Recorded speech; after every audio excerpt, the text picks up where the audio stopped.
Back, guys. If you're new, well, welcome.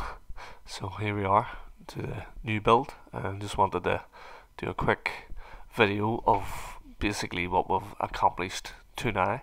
Obviously the goals are still a long way away, but it's still nice to sort of see how far we've came.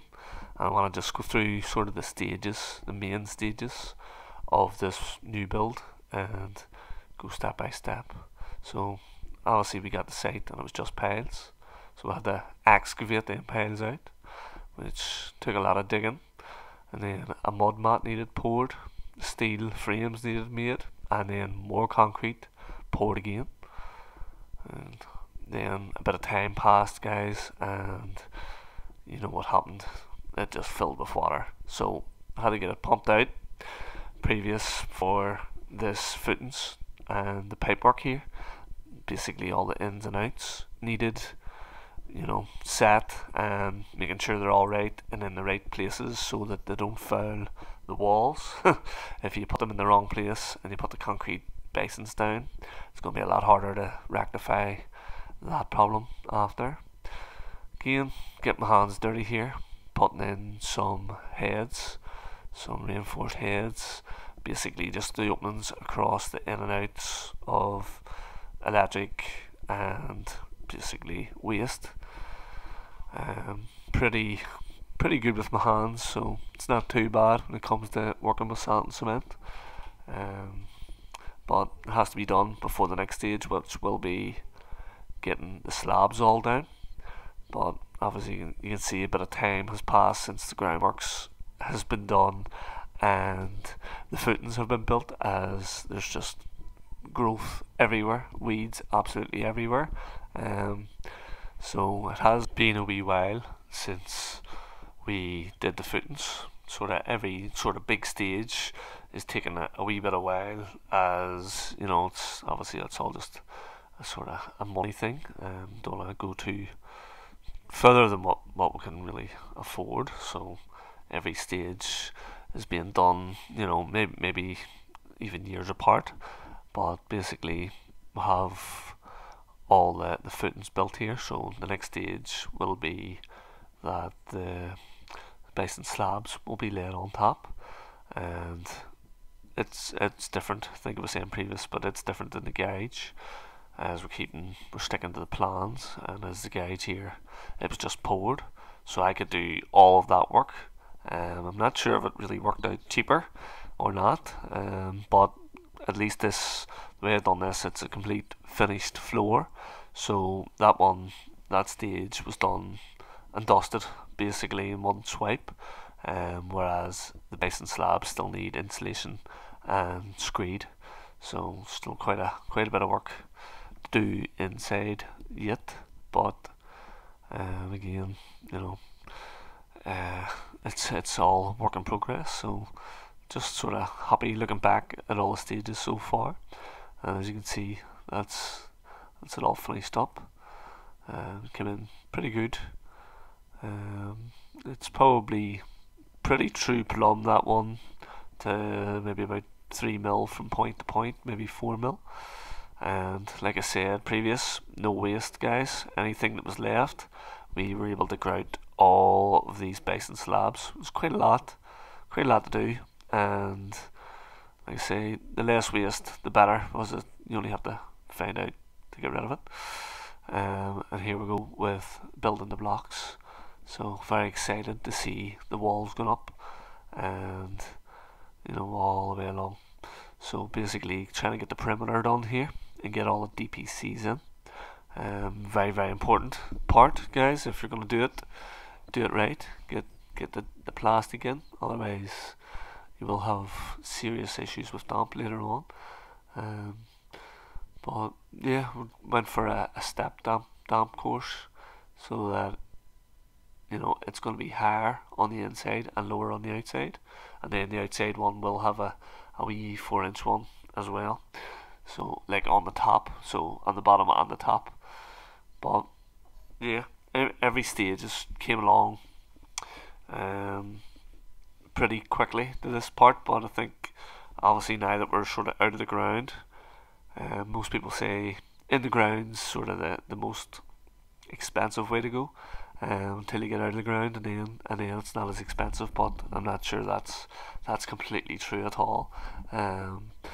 As you know, still quite a lot of work to do. But it's progressing slowly but surely, and it's growing every day. As you can see, the basin slabs didn't have to fill them in, but just thought fill them a little bit, and then once the block goes up, they'll be well enough filled, just in case any wee critters get in. Trying to avoid that with every opportunity that you can get, trying to stop any mice and stuff getting in. So the only way I could think about doing that was getting it all blocked up. But as you see, the perimeter is probably where the most block's going to go, as it will be, obviously, it's going to be double cavity for insulation in the middle, and at that point then there will be just single walls in the inside. So the single walls won't take as much, obviously, as the outside, because they're double skinned, which means 2 rows of block. But it's good to see it coming up out of the ground, and coming off the paper, the plans, and coming into reality, which is a great thing. And it's good looking back at all these stages as well, to see how far we've came. And probably not really in it has took quite a bit of time, and there might be lots of pauses in between each video. Might be months and even years in between each video of doing anything. But hopefully, once we get these walls up, get the timbers all on, and we get it as a shell, then we can maybe get the doors and the windows in, and then it's going to be a lot easier then, because you can control the weather better, as it won't be raining inside at least. But as you can see, quite a lot of moving about the scaffolding, as the inside was handy enough to do with the trestles, just like I'm up on here now, building the arch. There's another stage, guys, is getting everything up the wall plate. That was to me, that was the big stage. Get up the wall plate, and then for my own idea, it was like trying to figure out, visualize where the ceiling's going to be, where the screed floor is going to be, just all the working out things, where the top of the doors are. And it's like every step is get the concrete heads all in. That's why I try to form this, because obviously there's a couple of block to go above this again, as this is a small peak at the front of the house. But again, I enjoyed actually doing this work. Very, very hard work, guys. Mixing that concrete and lifting it up, very, very heavy. Again, nobody in the previous videos has guessed how much concrete has went into here. Somebody did have a stab at it, but they weren't right. So if there's a competition there, it's still live and ready. But yeah, again, came up pretty well. I was happy enough with the arch, happy enough with everything so far.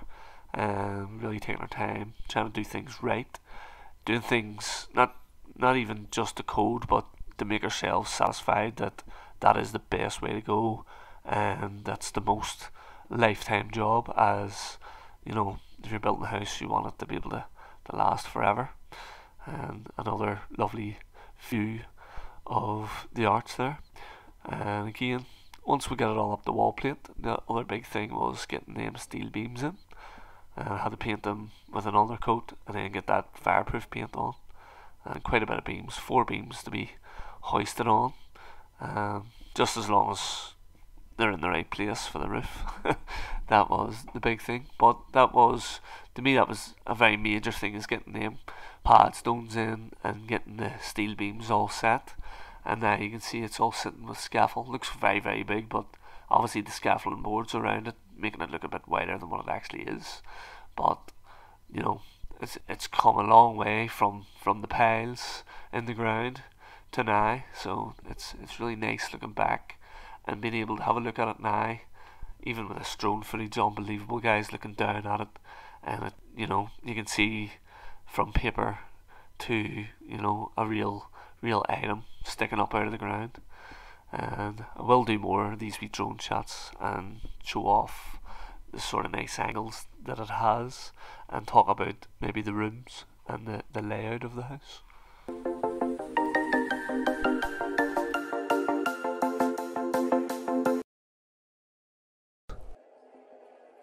we do in life echoes in eternity.